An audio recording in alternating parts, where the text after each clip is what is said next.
کہ حضرت اسامہ بن زید رضی اللہ عنہما بیان کرتے ہیں کہ رسول اللہ صلی اللہ علیہ وسلم نے قبیلہ حرقہ کی طرف ہمیں بھیجا. ہم نے صبح ان لوگوں میں کی اور ہمیں انہیں شکست دے دی، اور میں نے اور انصار میں سے ایک شخص نے ان میں سے ایک شخص کا تعاقب کیا.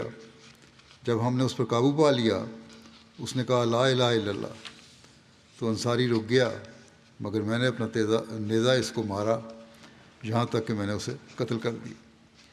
پھر جب ہم آئے تو نبی کریم صلی اللہ علیہ وسلم کو یہ خبر پہنچی تو آپ نے فرمایا اے اسامہ، کیا تم نے اسے مار ڈالا بعد اس کے کہ اس نے کہا لا الہ الا اللہ؟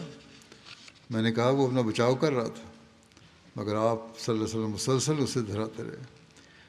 کتنی دفعہ دہرایا کہ تم نے مار دیا اس کو، یہاں تک کہ میں نے یہ آرزو کی کہ میں اس دن سے پہلے مسلمان نہ ہوا ہوتا. لیکن آج کل کے مولوی یہ سمجھتے ہیں کہ انہوں نے احمدیوں کے دل چیر کے دیکھ لیے ہیں، اس لیے احمدیوں کو شہید کرنا اور ظلم کرنا جائز ہے ان پہ. اللہ تعالیٰ ان کی پکڑ کے بھی سامان کرے.